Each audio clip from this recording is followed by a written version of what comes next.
everybody, and welcome back to the Thought Leadership Webcast series, where I have with me today Omair Sharif, the founder and president of Inflation Insights. And as the title of his firm suggests, Omair is the number one inflation strategist there is in the financial consulting industry. There is nobody I know as knowledgeable about how the CPI is constructed, its flaws, its strengths, and obviously his ability to not only dissect the data, but also to identify the anomalies and the imperfections that gives him an edge on predicting where the data are going over the next 1, 3, 6, and 12 months. I watched Omair present at a conference we both spoke at a few years ago, and I vividly remember thinking about how this was one specialist I would need to have on the webcast series, and there's never a bad time to have an expert like this one on our call, since debating inflation is as much a sport as religion or politics and never goes out of style. And as I always say, the one thing you can't replace in this business ever is experience. And Omair has close to 2 decades performing and perfecting his craft. We are really fortunate to have you on today, Omair. It's not often that I get a specialist like this on the webcast. And for something as vital to every investor in every asset class, which is inflation, how the data are formed, what the mix of all the components are telling you about what we should be expecting over the near and intermediate term. So the mic is yours, my friend. Take as long as you want. And a reminder to viewers to press the tab at the bottom to ask any questions. So Omair, over to you now. Great. Thanks, Dave. First of all, let me just say thank you for having me on. I appreciate the opportunity to chat with you today a little bit about inflation. It's funny, we spoke a little bit a couple of days ago about what to discuss, and I thought it might be useful to kind of talk a little bit about how the CPI is constructed, sort of its conceptual underpinnings and so on. And I got to admit that I got into the weeds of this the last couple of days and ended up reading like a 90-page paper on the last 100-year history of the CPI. So, we may get pretty deep into the weeds, but I also want to make sure we keep it topical and talk a little bit about, some issues that are of interest to people right now: housing inflation, inflation in items like homeowners insurance and what that means for the CPI. So I think before I get into all that, just a very quick, background. As Dave mentioned, I've been in the industry about 23 years now. So I sort of got my start way back at a firm, maybe some of you remember, called Greenwich Capital. Became RBS Securities. So I was an economist there for about 12 years. Spent 5 years at another investment bank, very similar role. And then a couple of years at a hedge fund, sort of as part of a team that really kind of focused on US inflation. They didn't let me trade anything. They didn't want to lose money. So I just kept focusing on the forecasting element of it. And then I started this business about 3 years ago in the fall of 2021 as a consultancy. And I like to joke that, starting Inflation Insights in the fall of 2021 was probably about the best forecast I think I've ever made in my career, as just before inflation took off. So, I've got about just over 2 decades of experience sort of looking at this stuff, and more specifically at kind of the nitty-gritty inflation. It was sort of thrown into my lap around 2010. We had some changes at the firm, and they said, look, we need a much bigger focus on inflation. We're trying to grow the desk. So we really need someone to specialize in this. And I think it very quickly I learned there is just a ton of information to learn about, price indexes in general, the CPI specifically. And I can honestly say that, having done that for 14, 15 years now, I still feel like there's, stuff to learn. There's over 200 indexes individually in the CPI that you kind of have to get to know. Each has specific characteristics that really are important. And the way I look at things is really from a bottom-up approach.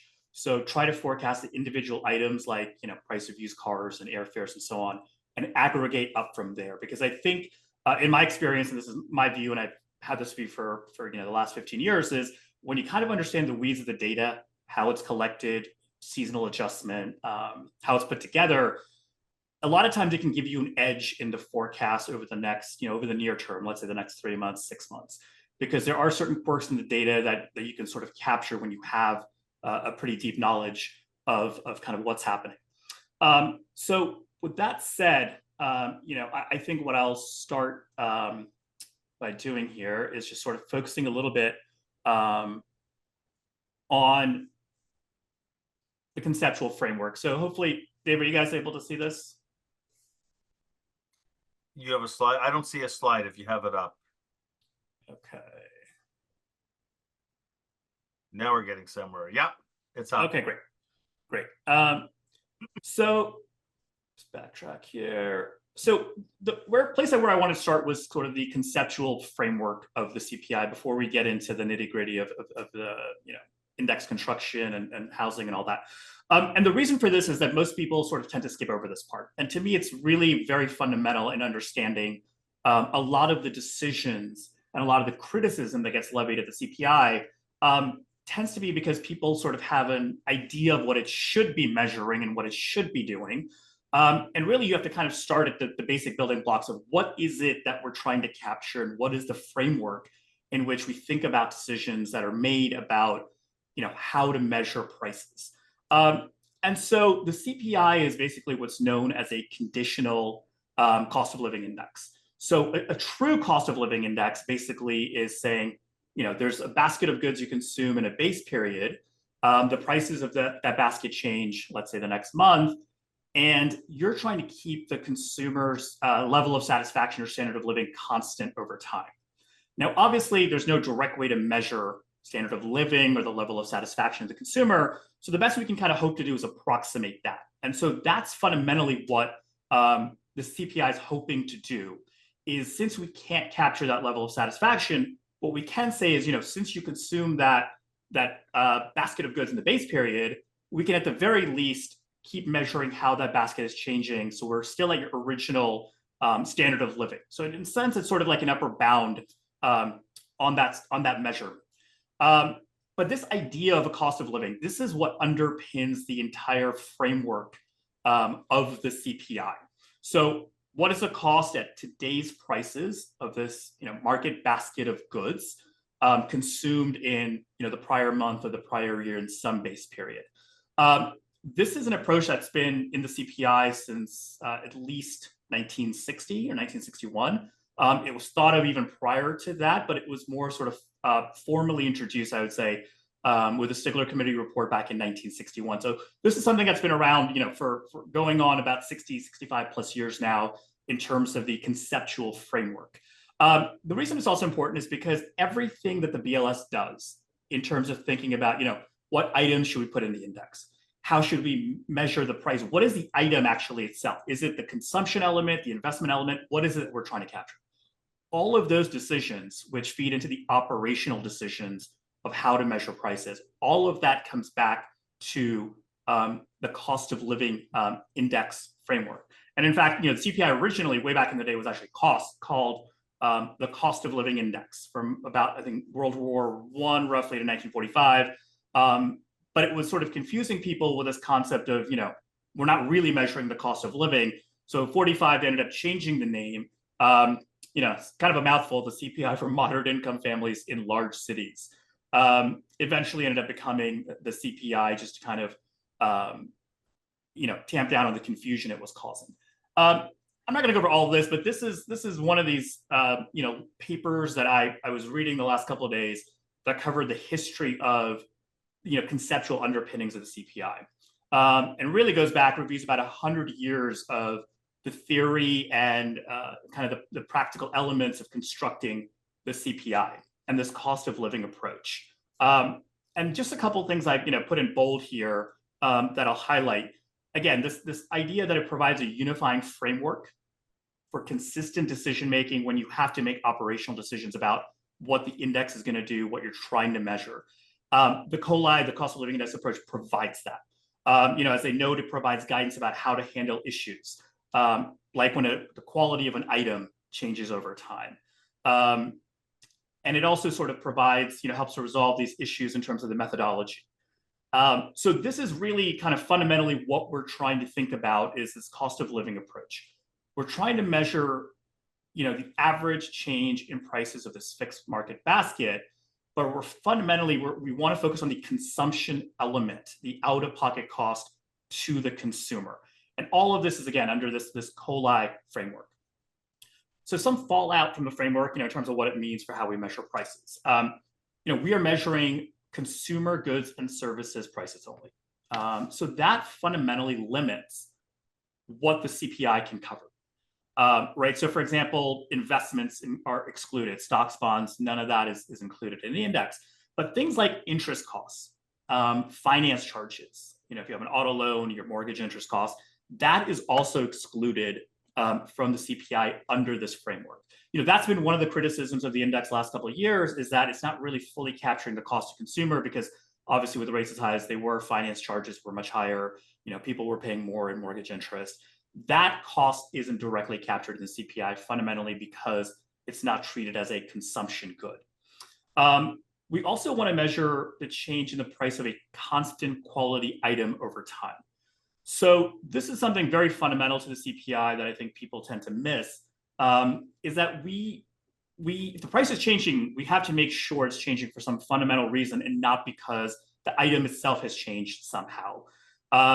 And so, you can think about new cars as a good example. Every fall, we introduce typically new model year vehicles.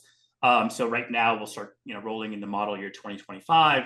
They typically come with, more bells and whistles on them. So you can't really compare it directly to the model year 2024. And so what the CPI does, for example, it looks at all the changes that have been made to the vehicle.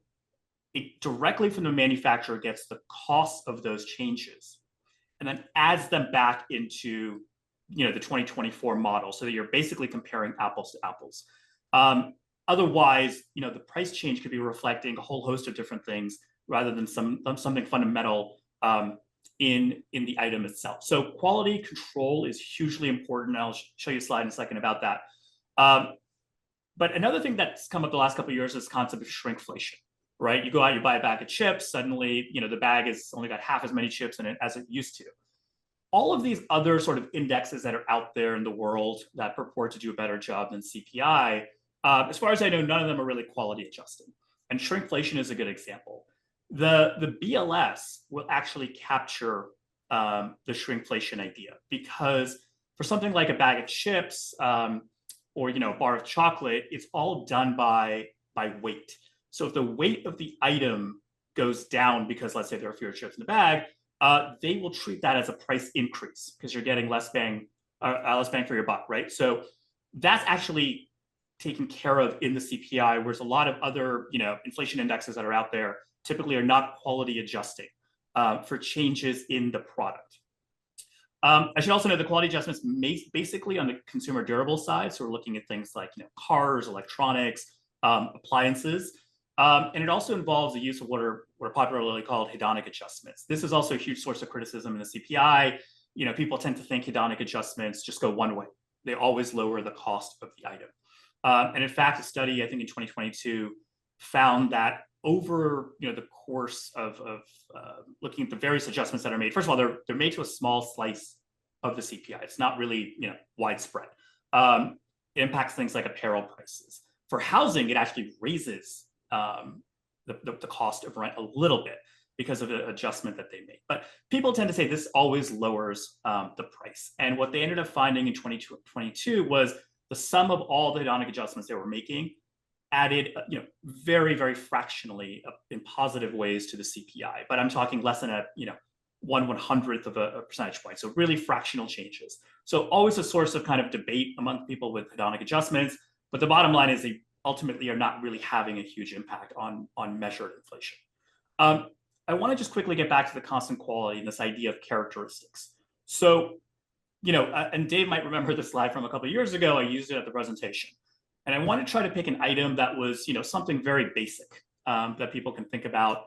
And I want to show how much care is given to try to measure all the characteristics of a very simple item. This might be a little hard to see here, but these are the characteristics on the left-hand side and the details on the right. This is what goes into pricing baby food.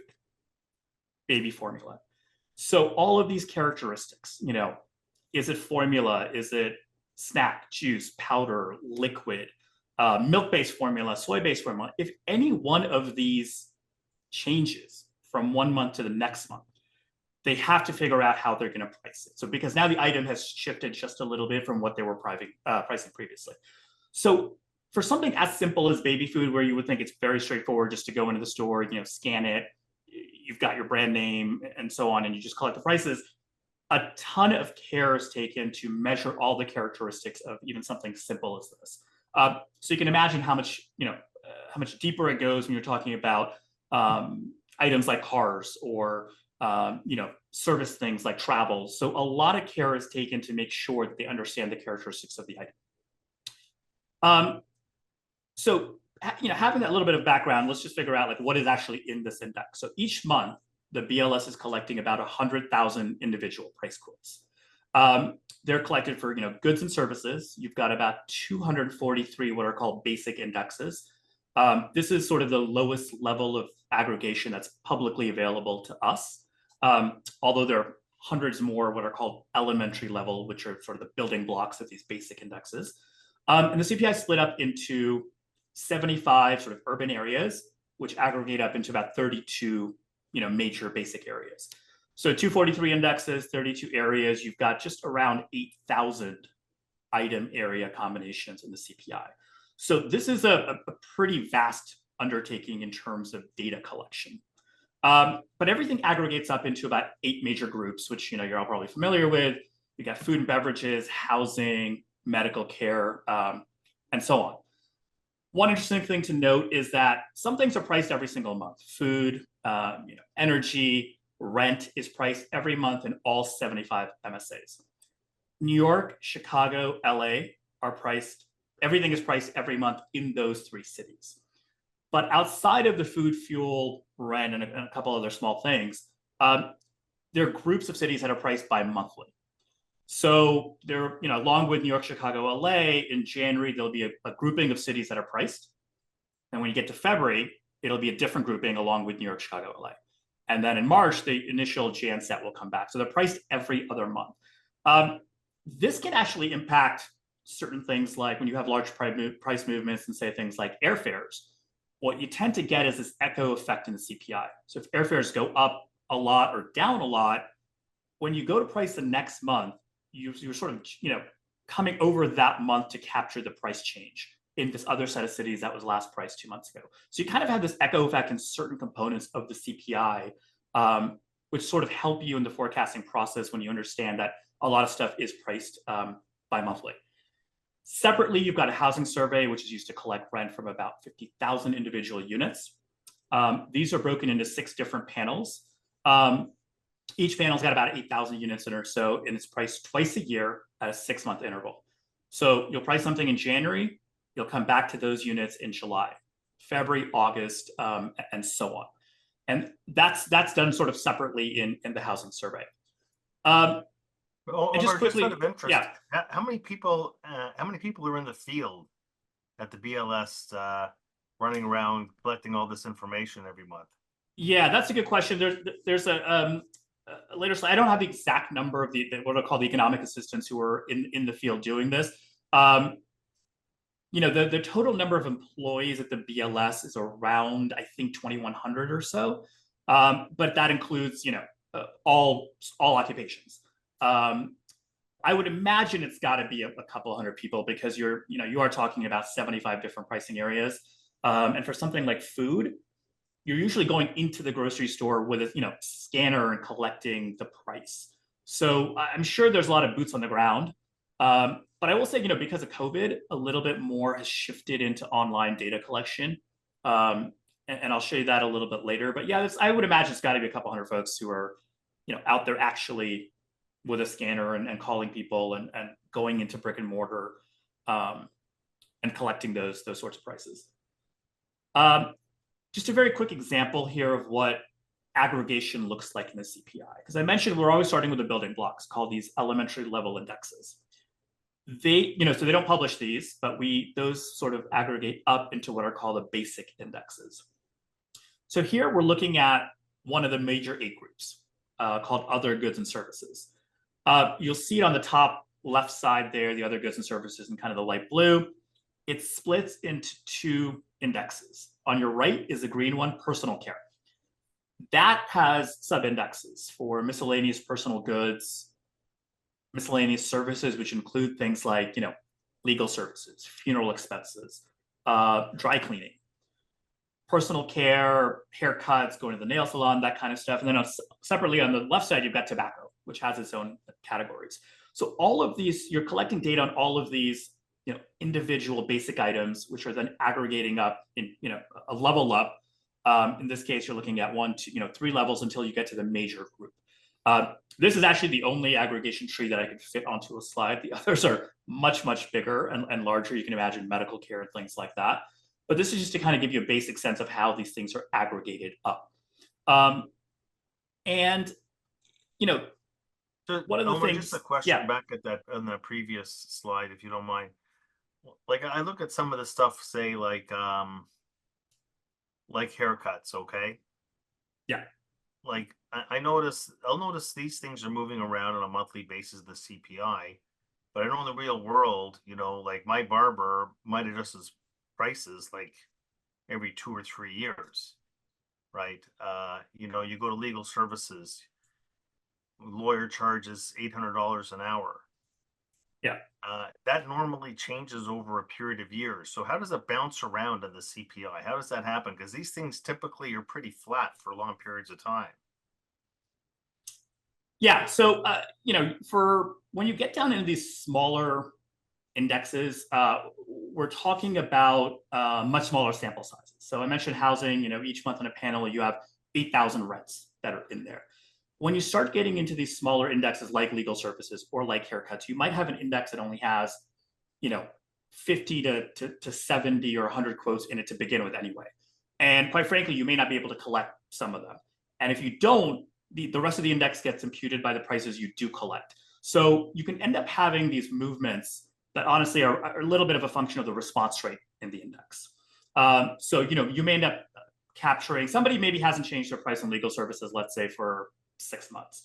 But, maybe they're not responding every single month, and instead you're picking up some respondents who are changing in the interim, right? So not everyone's setting their price just in January only. And so you're picking up some of these changes in the index that, that can influence the movements for imputation, due to imputation. We see this a lot in medical care. So that's an index where, it has a worse response rate than CPI, only about 30%. You are trying to price all these different, hospital services and physician services. And a lot of the time, because you don't have a lot of responses, you get these massive swings month to month in the index because you're only getting, a handful of quotes that could be moving up or down a lot that are used then to sort of fill in the blanks of the rest of the index. So that's something that can often cause, some swings in the data, even though, as you said, in real life, maybe it's not moving around. Well, the medical care services has a reasonably high weight compared to everything else. So yeah, that's about 10% of the core CPI, roughly. So that's an important one. And in fact, they are changing the methodology of that index starting in the with the release of the October CPI that comes out in November. They're going to start basing it on medical claims data instead of having, hospital administrators reply to say how much, hip replacement costs or something like that. So they're going to switch to actual claims data instead, hoping to, improve that issue of the response rate in medical care. Well, what do you think the bias is going to be from that change? I honestly just noticed this the other day. I think they published this about a week ago on the website, and I just noticed this change a couple of days ago. So I have to go back and read through. They actually published a paper on using medical claims in the CPI. So I've got to kind of go back and read all that to figure out what it's, what if anything it means in terms of what you're talking about, influencing it up or down, based on this new methodology. And just one last question on here. When we say financial services, is that like what, broker commissions? What is that exactly? This is mostly like direct fees for things like overdraft, things associated mostly with your bank account. Things like brokers commissions, I don't believe, are not anywhere in the CPI. Financial services in the CPI is extremely small. I can't remember off the top of my head. I want to say it's only worth like a couple of tenths in the CPI. It's a very different animal in the core PCE where, and I'll sort of talk about the differences later, but financial services is a pretty big chunk of core inflation, the PC index, where you have investments and portfolio management and brokers commissions and all that sort of stuff, and insurance, life insurance costs. I think it's around 7-8% of the core PCE, but here it's a tenth or two. So really, again, a lot of this stuff is out of scope for what we're trying to measure for this particular index. So I mentioned some of the things that are left out. So we talked about, it's got 100,000 price quotes, various goods and services, items that the government provides for free. So Medicaid, people who are on Medicaid who receive care through Medicaid, a lot of Medicare services also are out of scope because they don't involve direct out-of-pocket cost to the consumer. They're financed by taxes, so they're not in the scope. This is actually a major difference between the CPI and the PCE, which includes spending by households, but also on behalf of households. So that includes the government. So Medicare is, Medicaid, VA, all of that spending is included in the PCE, which is why healthcare there has a weight of almost close to 20% of the core, whereas in the CPI, it's only about 10% because you don't have a lot of these government finance programs in the CPI. Again, going back to the conceptual framework, it's out of scope for the CPI. As I mentioned, interest costs, finance charges, again, are not in the CPI. Income taxes, other direct taxes are also excluded. Things like excise taxes, on a pack of cigarettes is included. Sales taxes, if they're changing around, you're obviously paying that out of pocket. That is in the CPI. I mentioned investments, are also excluded. And then I'll get more to this later, but the investment portion of the house is also included. Ultimately, when you measure shelter, what you're trying to do is, what is the consumption there? And it's the way the BLS defines it is it's the consumption of the shelter service. So in a sense, think about paying for the roof over your head, if you will, and not the investment portion of the house. And we'll get more into that a little bit later. Other things like gambling losses, child support, alimony excluded, and the business expenses are also obviously out of scope because we're looking at the consumer here. So in the CPI for airfares, for example, we don't measure the cost of business airfares. So we've got all these things. So very quickly, just index construction. This is a massive, massive oversimplification. You can go to the BLS website. The Handbook of Methods is a large document that goes into great detail about the nitty-gritty of index construction, but just super, super generally here. How do we figure out what we're going to put in the index and how do we weight it as well? So the BLS uses what's called the Consumer Expenditure Survey. It's an annual survey of roughly about 22,000 households. And they use that to gather information on where consumers are shopping, brick and mortar, retail, online, so that they can price items directly at those places when they're going out to collect prices. And it also helps them figure out essentially what the share of spending is on each item. So that gives you a sense of what the weights are going to look like in the CPI. So as an example, spending on food in the 2022 Consumer Expenditure Survey made up about 13.5% of the total consumer expenditure. So the weight of food is about 13.5% in headline CPI. Energy is about 7%, and the rest falls into core inflation. So each year they're updating this based on, they used to do it every couple of years. Way back in the day, it was honestly every, I think, 10 or 12 years.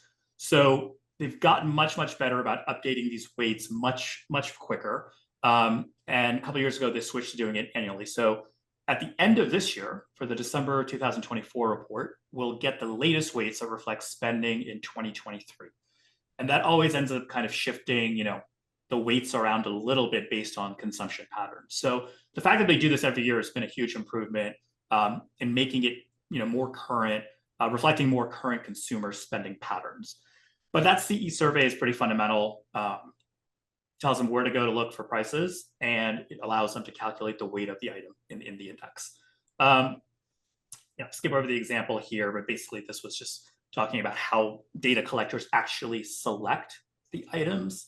The bottom line is much of the CPI is based on these probability calculations, and usually they're proportional to sales. So the more people are buying a particular item, the greater the likelihood that it will be selected to be priced in the index.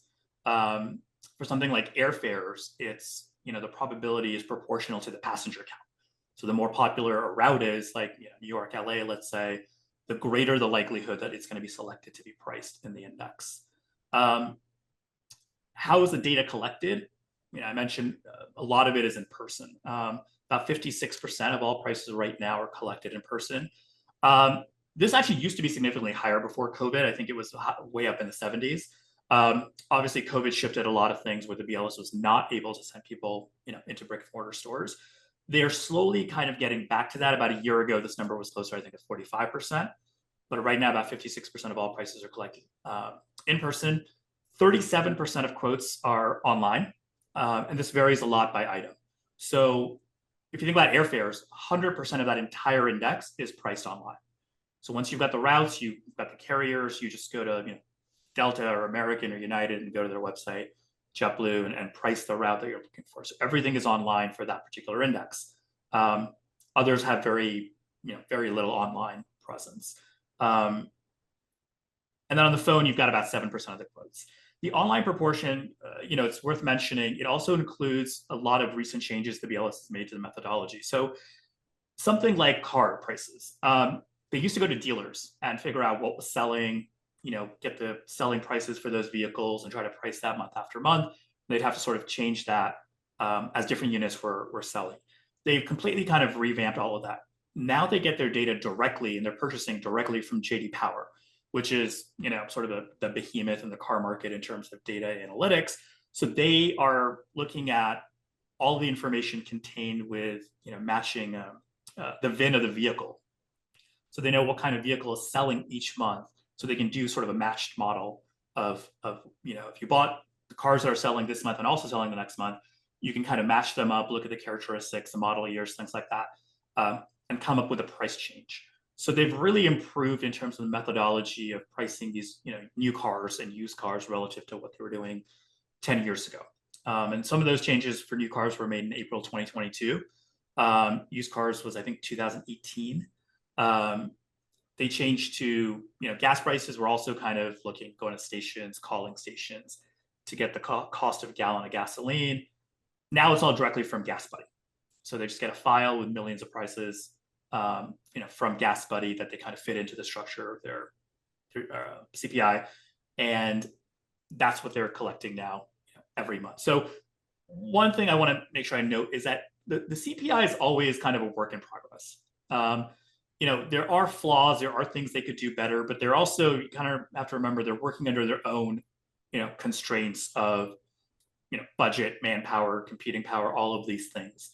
But they have made more of a move to include some of the big data elements that are, finding their way into a lot of different sort of products. And so they are trying to shift more and more towards that over time, especially when they're able to kind of, one, pay for it, but also, work it so that it fits within the structure of what they are creating.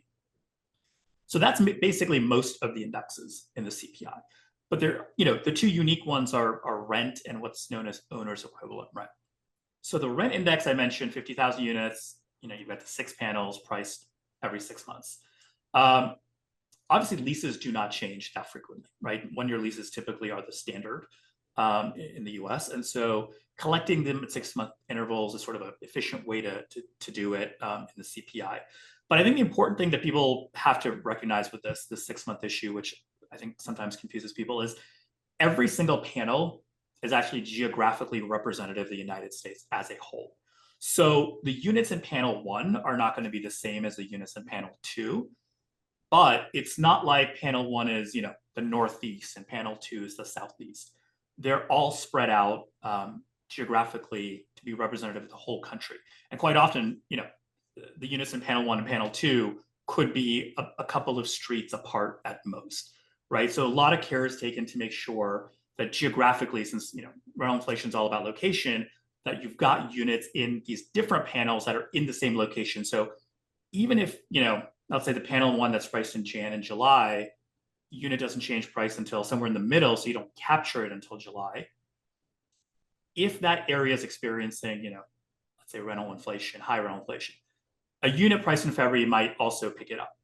So you're still kind of, getting it in different panels, even if that specific unit isn't captured until later, when it's priced, 6 months later. So that idea of being geographically representative is very key when you think about the CPI rent index. What they're collecting is just a contract rent. So they're going to the unit itself. So you're pricing the unit, not the consumer who lives there. You're going to the unit, you're collecting the contract rent. What are you paying? You're getting that information from either the person who lives there or the landlord or the management company if it's one of these large multifamily buildings managed by a corporation. And that rent may be adjusted if you're getting some sort of value that's thrown in there. So maybe the landlord's providing utilities for free initially, like heat and hot water. Maybe 6 months later they decide not to provide it, so suddenly that's a change in the contract. Those changes have to be sort of again, cost and quality, so you've got to sort of eliminate any changes in the cost. So they, it's a contract rent, but they turn into what they call the economic rent. Typically, again, it has to do with changes in utility costs that they may change over time for that specific contract.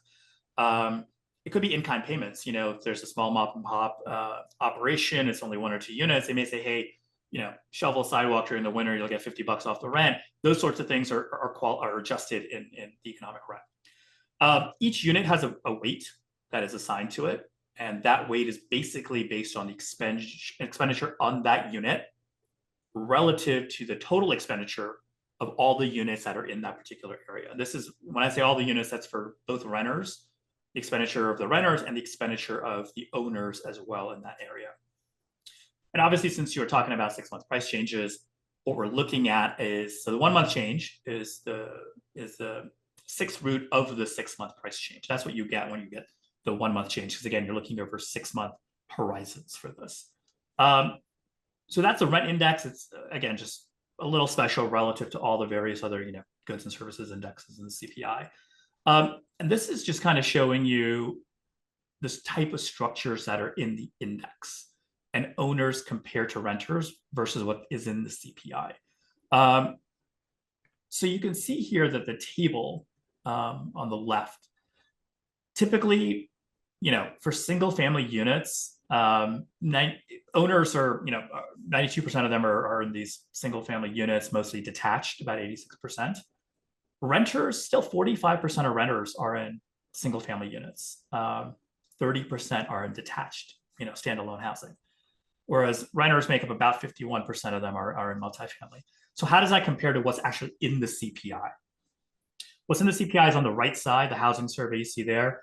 Obviously, this whole thing is constructed around to be representative of the rental market, not the owner-occupied market. So rental units, multifamily units, make up 60% of what is in the housing survey. And you can see single family detached is only about 25%.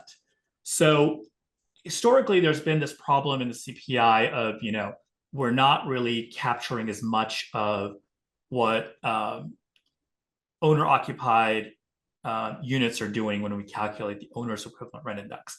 And they've sort of made some adjustments to this in the last couple of years to try to upweight single family detached. But right now, this is what the structure of the housing survey looks like. And that brings me to OER, which is, I think, in probably just the most maligned index in the CPI. Pretty much bar none.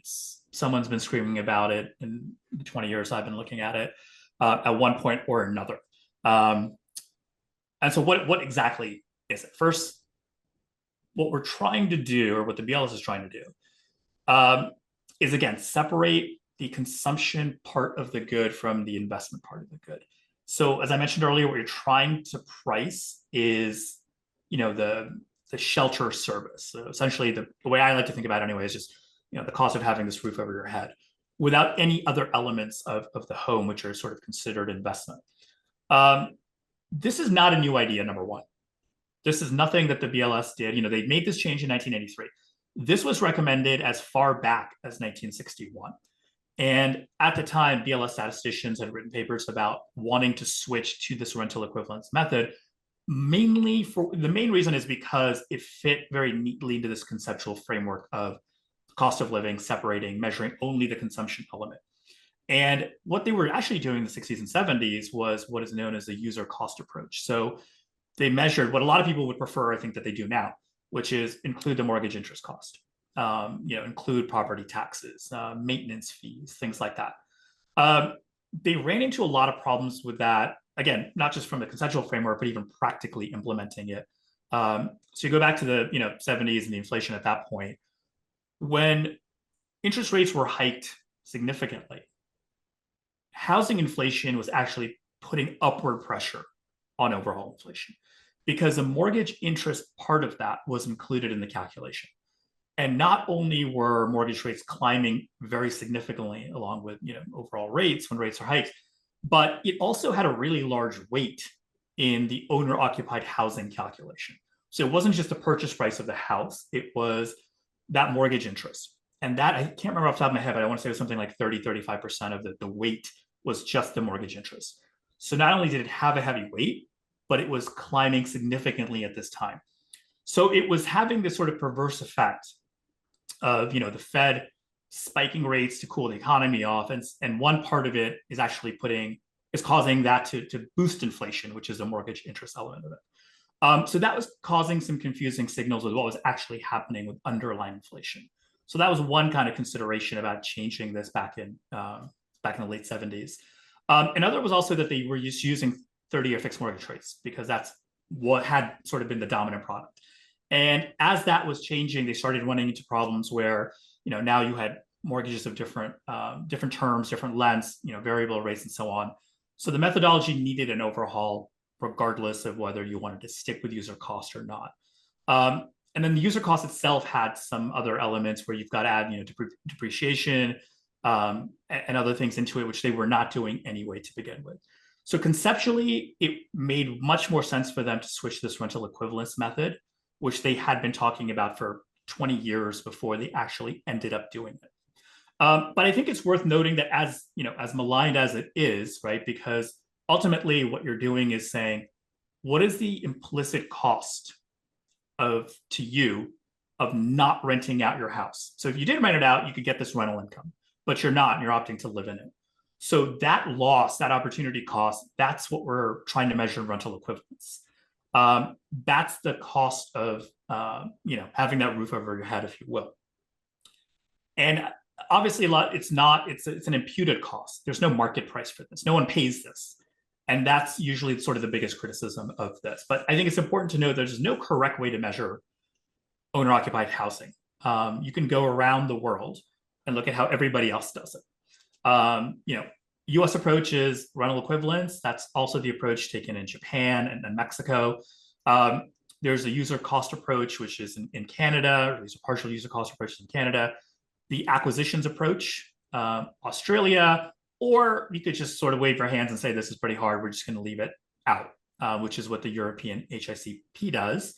Although some countries in Europe actually do use rental equivalence when they're calculating their national indexes, but the HICP sort of leaves it out altogether. So in recent, the last, I would say, year and some change, you've heard kind of a bit of a drumbeat for people to say, hey, look, if we just leave out shelter inflation, overall inflation is much, much lower. It's way closer to 2% if we just leave out shelter inflation like they do in Europe. I've never really liked that argument. Number one, I don't think it makes a ton of sense to sort of move the goalpost at a point where monetary policy is potentially shifting to make this case when the Fed is thinking about cutting rates to say, hey, well, inflation is not really a problem. Let's just take out the biggest chunk of inflation and we'll get lower inflation. And it's typically, so it's a goalpost move, which at a point when policy is changing, I don't think is a good idea to do. But secondly, this concept of, well, Europe leaves it out. Well, Europe for a long time has known that this is not the right approach. And in fact, they've written papers over the last several years where they have basically tried to figure out how to include owner-occupied housing in this HICP. And again, it's, you're talking about all these countries, you've got to harmonize this across everyone. So it's a pretty big undertaking. And they are introducing experimental indexes into the HICP. They're, I believe, going to go with the user cost approach, if I remember correctly. So different approach, but you can't just leave owner-occupied housing out of the index. So this concept of, well, Europe does it. Well, no, they do it because they've been trying to figure out how to, in the interim, how to get it in. And they've decided to put it in, and they're going to come up with these experimental indexes, I think fairly soon, if they haven't already started publishing them. And eventually they will become part of the HICP. Can I pose a question here? Because it's, I know you're defending it. I agree that some form of homeowner cost should be in the CPI, but I mean, it's in your statement here. It asks homeowners how much they think their home would rent for today, unfurnished and without utilities, to which I say, well, firstly, it's 27% of the index, right? Yeah. And it's not even an item. It's a question. Yeah. And the question too, I mean, I don't want to be disparaging, but what percentage of those people are idiots that would have no clue? Yeah. So I'll just throw a number out there. No. Yeah. So that's, look, that's not, I agree, but I think the important element of that question is that it doesn't play any role in the calculation of OER, right? It does influence the weight, like you said. It is 27, roughly 30% of the core CPI, and so it influences the weight, but the weight is higher. So rent is only about 10% of the core. OER is about 30% of the core. But part of the reason it's higher also is because the respondents to the consumer expenditure survey are largely homeowners, right? So you're getting a higher weight on this because most of the respondents are also homeowners. So more of the spending is going to be in that homeowner element in OER, because about, homeownership rate in the US is roughly around 65, 66%. And so the CE survey is representative of that. And so most everybody's responding to this is going to be homeowner anyway. So that's also influencing the weight, in just addition to, hey, how much do you think this thing is going to go for? But again, importantly, has nothing to do with the actual derivation of the OER month over month or the year-over-year rate or anything like that. That is modeled completely separately based off of the data on the unit. So the rent is kind of the base, but the characteristics of the unit, how many rooms does it have, things of that nature. All of that is modeled and run through regressions, and they come up with that implicit rent, that imputed weight. But that has nothing to do with how, the number that people give you in terms of, hey, I think I could rent my place for $2,000 a month or whatever it is. That is one element of what makes up the weight. But I think the bigger issue is more of the people are homeowners who are responding to the survey. So, a lot of people, honestly, I mean, I think there's a lot of Wall Street economists who still say, well, this question is determining OER.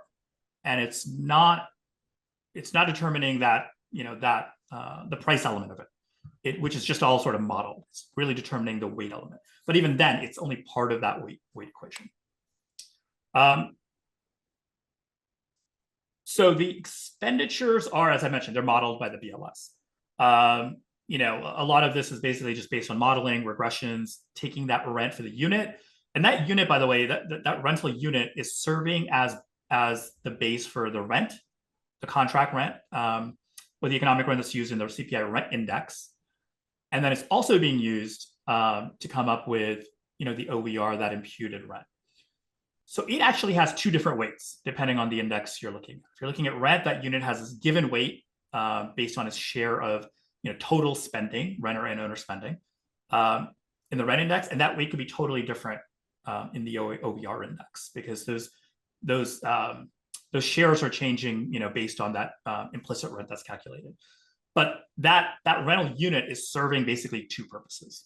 You're getting the rent number from it, and you're also getting the OER number for it. That OER is what's called a pure rent, and all you're doing here is you're just subtracting the cost of utilities out of the calculation, because obviously homeowners, you're paying your utility bill separately. That's captured in the utility index in the CPI, so you want to take it out of OER. Over time, that really doesn't make a huge difference. There are some times where, in some months, where if natural gas, electricity prices are really sort of moving sharply one way or the other, it can create a bit of a wedge between the published number for rent and for OER. So if rent's, 4/10, OER might be 2/10 because the utility stuff is moving around significantly month to month. But over time, it's typically not a cause of any kind of major wedge.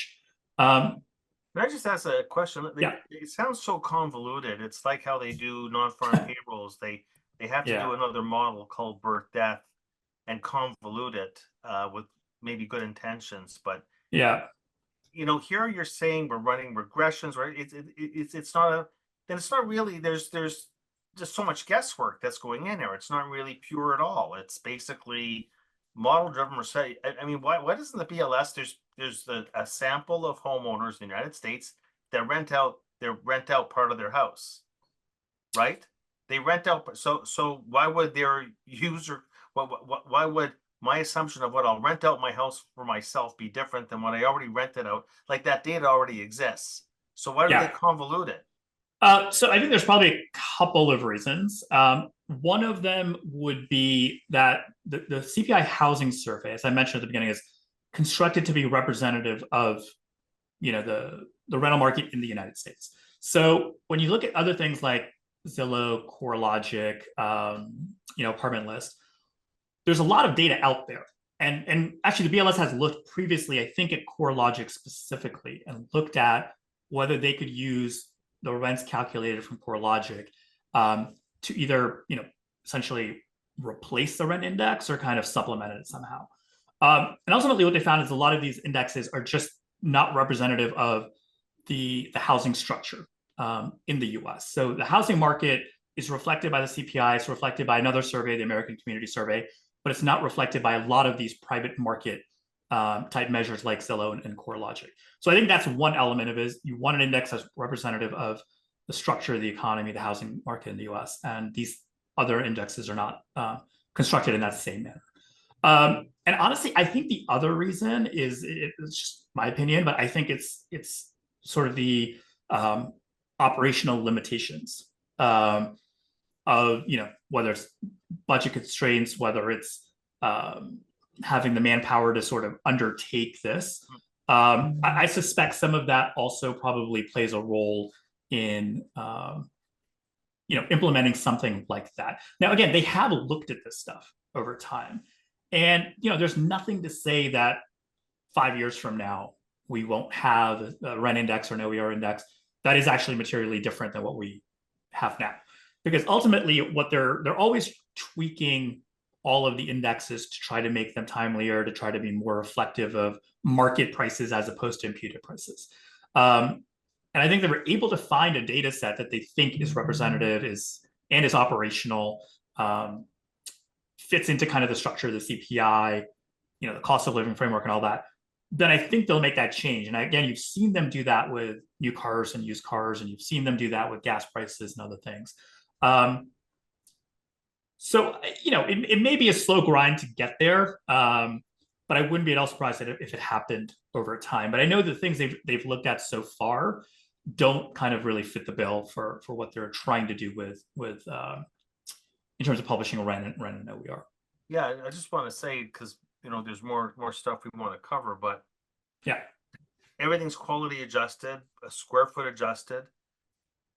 Why do you need OER on top of the rent? Like, why would there be any gap between what I will rent my house out to myself versus what there's an actual market for rents? Like, why would there be any discrepancy if you want to make the 34% shelter and it's all based on rents anyways?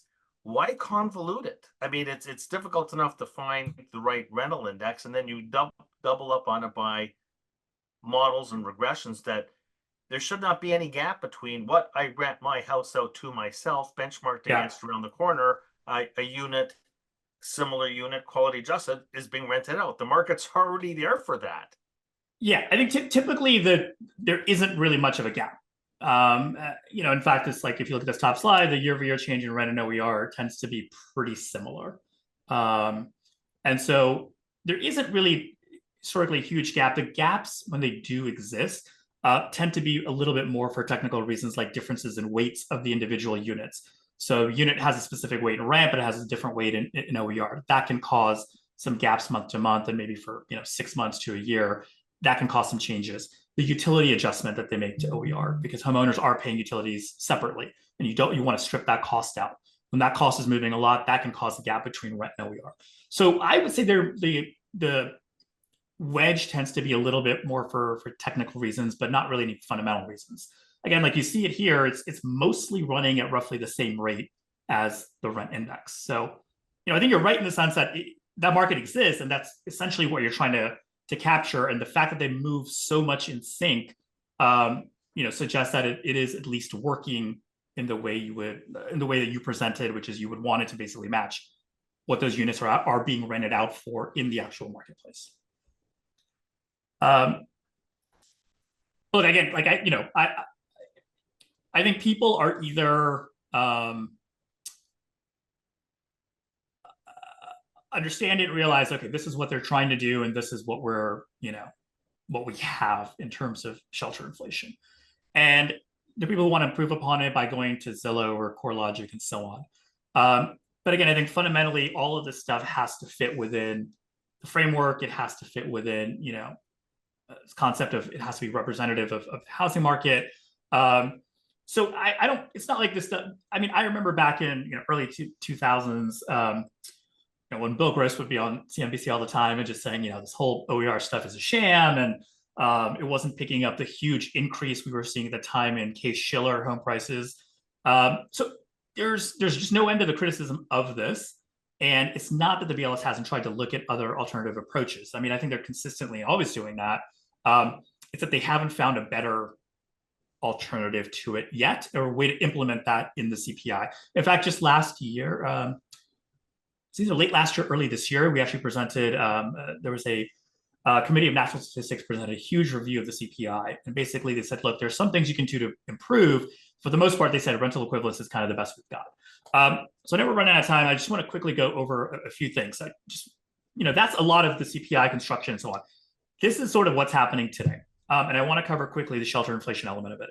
So it has decelerated more slowly than we have expected, I think. Core inflation has fallen from 6.6% down to 3.3%. Rent has only gone from 8.8 to about 5, and OER is only down to about 5.4. And that has been a bit of a surprise, because if you look at the bottom chart, which is Zillow has gone from 16% to 3% as of middle of last year. And we have seen some improvement in shelter, but it's still, I think, a lot higher than people expected. And the last couple of months, it's also kind of firmed up a little bit. So the question is, when are we going to get the sort of, as Powell mentioned last time, he's like, we know it's coming. It's just it's a bit slower, and we're not quite sure as to why that is.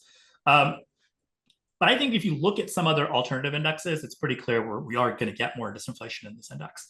The top is, these are experimental indexes, the new tenant rent in the CPI. Some of you are probably familiar with the Cleveland Fed paper on this topic. So basically what they did was they just took the CPI rent data, and they said, okay, we're going to just do a separate index for only new tenants, a repeat rent index, just like Zillow does, just like CoreLogic does. And I didn't show it here, but this matches up extremely well with what those indexes are showing. In fact, like if you go back and sort of look at this big move higher in Zillow, you can kind of see the same move here in the new tenant rent index. Now, with the caveat, this is subject to huge revisions quarterly. You can see that it's gone from about 12.1% down to minus 1.1% as of the second quarter of this year. So new tenant rents in the CPI have come off very sharply from where they were in the middle of 2022. More importantly, in my view, it's not the this NTRR, the new tenant, it's the all tenant. The CPI, all these CoreLogic, Zillow, that's just asking rents for apartments on these listing services. The CPI is all of that plus renewals that are also included. And renewals, we know, move differently than new tenants rents. They don't rise as much, they don't decline as much. And so this is the average paid by everybody in the market. So that's captured in this ATRR in the chart below. That has fell from about 7.6 to 5.4%, which is very close to where the CPI is now. And this leads the CPI, by the way, by 1 quarter, roughly. The latest quarter declined to 3.9%.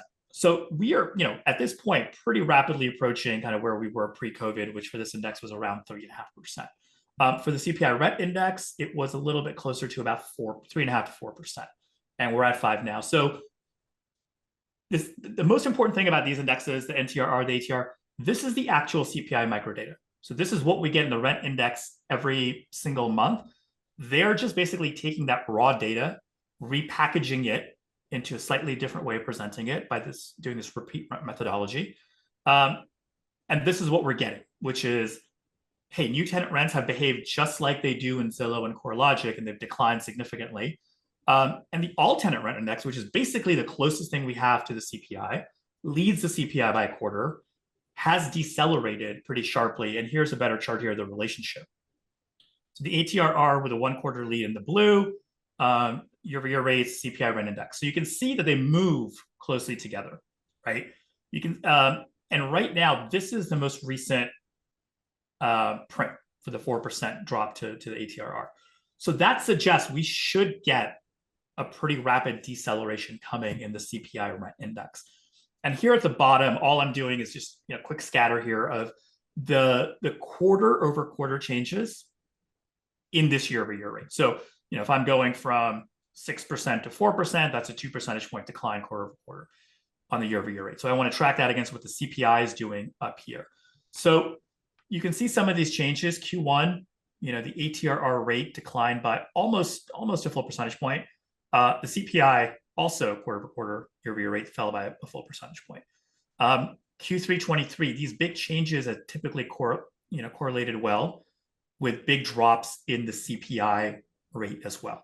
This is kind of, we don't have the full quarter data obviously yet, but this is kind of where we are currently. So we didn't get, huge decline in the ATRR, this big change here.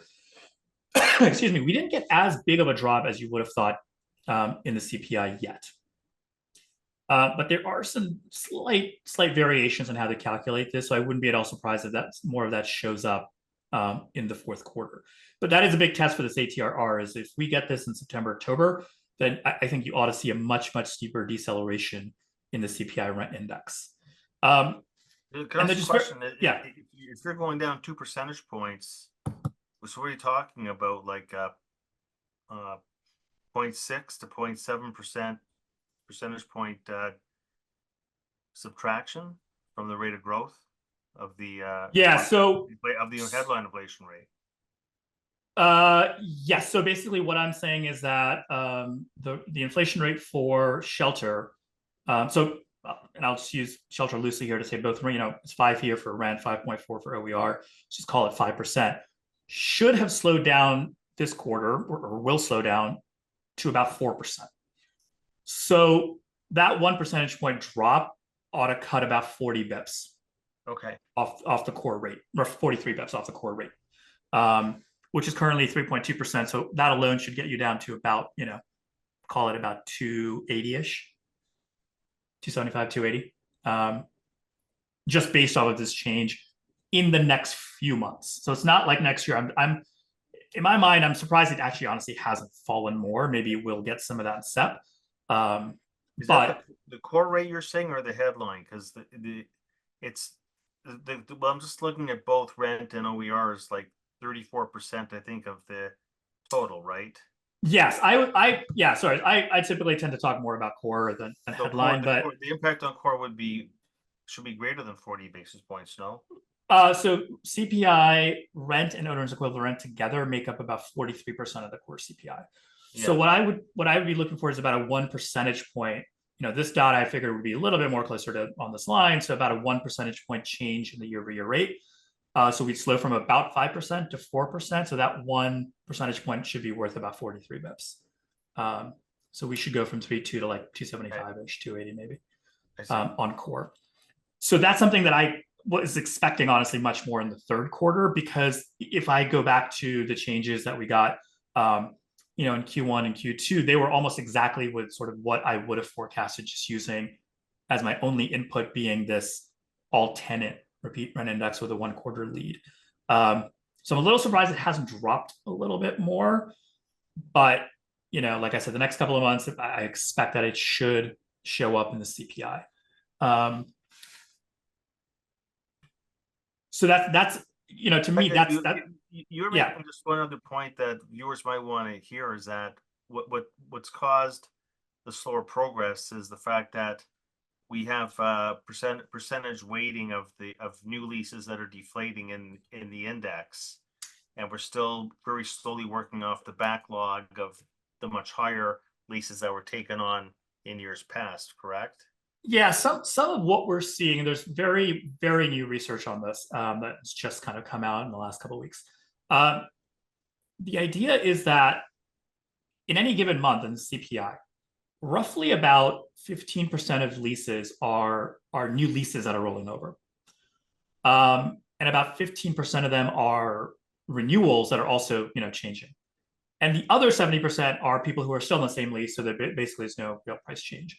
So the price change in the index is pretty much dominated by, those 15% rollover in the new and the 15% of renewable, and the rates at which those are moving. What we found more recently, BLS researchers have found more recently, is that instead of having 15% rolling over new leases, mobility has dropped. People are not moving as much as they were before COVID. So whether it's they've locked in longer leases for 2 years because of discounts, during the early part of COVID, maybe that mobility has gone down, turnover has gone down. So the new leases in the CPI have actually gone to only about 10% rollover every month. And continuing leases are making up a bigger chunk each month of what we're actually seeing in the CPI. And because continuing renewals don't move around as much, we're not getting as quickly, we're not getting the deceleration as quickly as we might have expected, given what we know is happening with the new lease stuff, right? We look at this chart here, we know the new lease data in the CPI has gone down dramatically. The problem is there's just not as many new leases in the CPI as there used to be. It's a bit more of the slower grind in this ATRR. But again, the ATRR, because it is still everything, it's going to include, that shift in the relative shares of new and existing or continuing tenants. It has still declined pretty materially, especially in the latest quarter. So to me, actually, that put even more weight on the ATRR because it still is capturing the whole basket of new rents and continuing rents. And the fact that it decelerated so much from 5.4 down to 3.9, honestly gave me even more confidence that we should see this, materialize in the CPI pretty quickly. So I'm definitely go beyond just the next 3 months. Like will we? Yeah. Like you say, the next 3 months, we're going to start to see a more decisive break. Yeah. Will it accelerate past that? Well, so I think there's a decent chance that it will, because if you look at the new lease data here, it's showing now. To be fair, I'm not saying that I believe that this minus 1.1 is what they're actually getting the data, because this particular index, the new part of it, not the all tenant, but the new, is subject to some very, very large revisions, for various reasons. So this 3.9 previously used to be minus 0.4, to give you a sense of how much it was revised up. If this holds, it does suggest that we should have more deceleration in the CPI. So if you kind of go back, this is sort of the pre-COVID number for rent, 3.5% to 4%. To me, this latest move is implying we should get back down to at least this level in the next, let's call it, several months, I think. I was hoping by year end, I don't know if we'll quite make it, but I think we should get to that at 4% relatively soon. Could we get down to something, down into the threes? I think it's possible, but honestly, the new tenant stuff leads the CPI rent index by about 4 quarters. The problem is we can't put a ton of trust in this because of the revision. So if it holds, I would say yes, we should expect it to move down, much further in the first half of 2025. But again, the fact that there are, you really have to see a corresponding move in this index, in the ATRR, because this is just not, you don't want to put all your eggs in one basket with this new tenant index, given the revisions that we've seen. And I think the fact that it's more continuing than new, also, you should probably put a little bit less weight on what the new tenant's saying. But if the ATRR goes down again, the next update we'll get, it will be around mid-October. And that'll give us a third quarter data, which should give us a better read on the Q4. If that shows another continued deceleration, then yes, I would say into 2025, maybe 3% is a bit more plausible than 4%. And then just finally, just a couple of quick things here on some of the issues that people have been dealing with more the last couple of years. Auto insurance costs. This is one where the CPI actually does a pretty good job of capturing motor vehicle insurance costs. So this is a year-over-year rate in the red line. We got up as high as about 23% or so on auto insurance costs, which quite frankly, if you look at the published data from places like S&P where they're tracking actual premium changes, the average is roughly around, I think, 20 to 25% typically over the last year and a half. So the CPI actually does a fairly good job of capturing what is happening with auto insurance costs. Good news, if there's any, is it is starting to sort of moderate the last few months. We've seen it. This chart is just showing you the month over month change across the last several years. And the red line is kind of the most recent data. So this is the unadjusted month over month change. And you want to see how it's tracking. And so you can see the last few prints in June, we were, slightly negative. In July, up around a percentage point, but that's a lot lower than what we saw in both 2022 and 2023. And here, more recently, also we've seen it come off a little bit in the August print. So again, much lower than the last couple of years. So it does look like we're getting some relief on the auto insurance side. And honestly, if you look through like the quarterly filings and things of a lot of these companies, they basically said, look, we are in a much better position in terms of our premiums relative to our costs in most markets. I want to say it was Allstate that said, roughly 75, 80% of markets, they feel like they have got the right premium level now for their margins. So this is an index where I think CPI does a pretty good job. Just for a point of comparison, I put in the PPI as well. This is actually what feeds more into the PCE data. And you can see a pretty big gap between the two, which is quite odd because you can see historically they've kind of moved, relatively closely. A lot of this stuff here in the CPI is just COVID stuff. But very odd to see such a huge divergence between what we're capturing in the PPI data and what we're seeing in the CPI. Are you expecting those two lines to converge? If they do, it will be the CPI coming down to meet the PPI. I don't think the PPI is going to move higher. I think this is sort of a guess, but I think the PPI, because it sort of refreshes its sample each year, I think it's capturing more of what people are doing, which is sort of foregoing certain parts of insurance to get their rate down and get their bill down. And so it just hasn't shown the same spike. Whereas the CPI is again, these characteristics are fixed. And these were fixed over a decade ago. So the type of insurance that it's capturing is what people would have been paying for before any big move up in rates. So the different types of collision coverage and medical coverage and everything else that goes into it, that's all fixed. Whereas the PPI is allowing you to kind of shop around, if you will, for different rates. So I think that might be causing some of the gap between what we're seeing, but I would expect CPI to come down. I don't know that CPI or PPI, excuse me, would be moving up at all. If they did converge, what would be the subtraction of the core inflation rate? So CPI is actually relatively large. It is about 3% or 3.5%, I want to say, of core inflation. So currently we're sitting around almost 16%, 15%. If you're talking about a 10 percentage point drop, there's another 35 bips or so.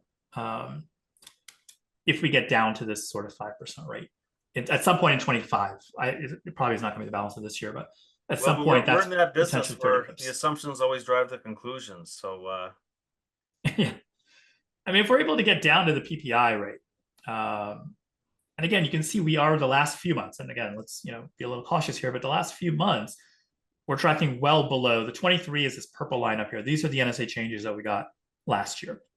So we end up tracking below. You should see this year over year continue to slide. But if we get anywhere close, that's about a 10 percentage point wedge right there. That's worth about 30, 35 bips or so on the core. Thank you. CPI rate. And finally, homeowners insurance. This is an interesting one. So this goes back to the conceptual element of we're not looking at interest costs in the CPI for mortgages. We're not looking at finance charges. We're not looking at homeowners insurance either. And what is in the CPI actually is down here. So what's called tenants and household insurance. So what this really is much more akin to renter's insurance. So what you pay to protect the value of the goods in the home, but it's not like homeowners insurance where it's covering, physical damage to the property, to your roof or whatnot. So the CPI doesn't really capture, and this is homeowners insurance is one where obviously we know that it is going up tremendously. It will continue to rise into next year, for a variety of reasons. The CPI effectively does not capture that cost. Now, the PCE does.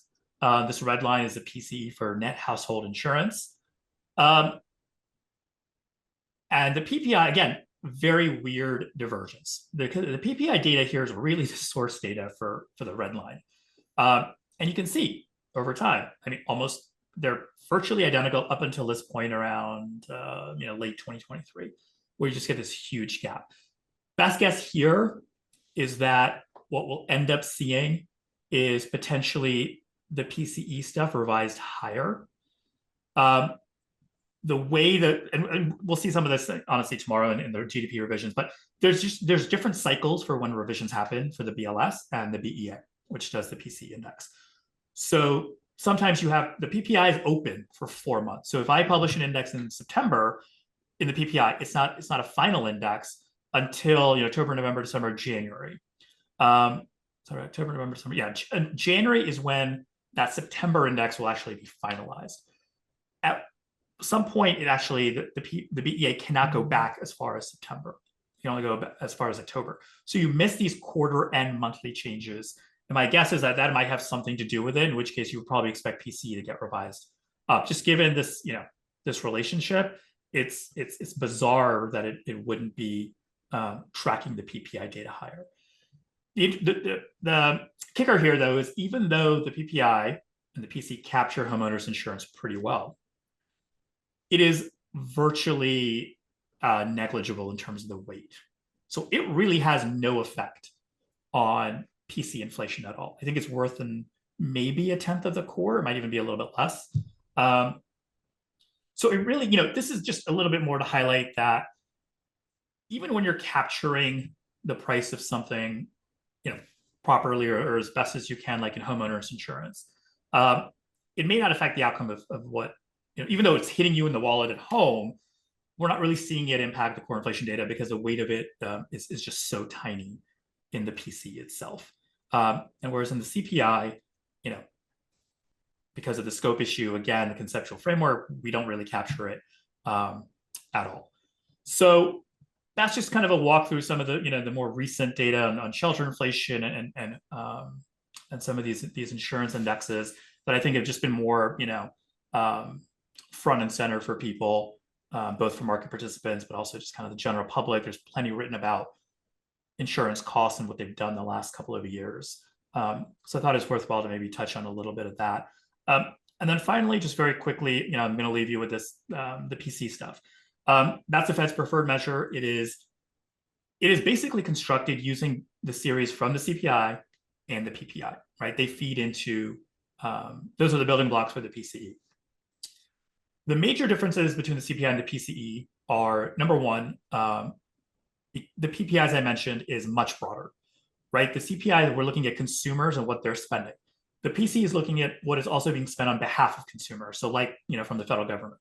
So that's why we can include way more. It's a much, much broader index. We include Medicare, we include Medicaid. So healthcare there is 20%, the CPI, it's only about 10% on the core. So that causes just big differences in weighting. We talked about shelter, 43% of core CPI is rent and OER. In the PC, it's only about 18% or 19% of the core. So the scope is much broader, which affects the relative weightings between the same items. The CPI series for OER and rent are the exact same series in the PC. The growth rates are exactly identical, but the weightings are extremely different. So that will cause gaps between what the indexers are showing you. The second major difference is just that there's a lot of PPI stuff that goes into the core PC. So healthcare is not coming from the CPI indexes, it's coming from the PPI indexes. And those are just measured somewhat differently than what the CPI is doing. And so healthcare is not only completely different weights, it's completely different source data. So that's something else that can cause gaps between the CPI and the PCE. then finally, you've got just a lot of imputed indexes in the PCE. So we talked about, OER is the most sort of prominent one in the CPI.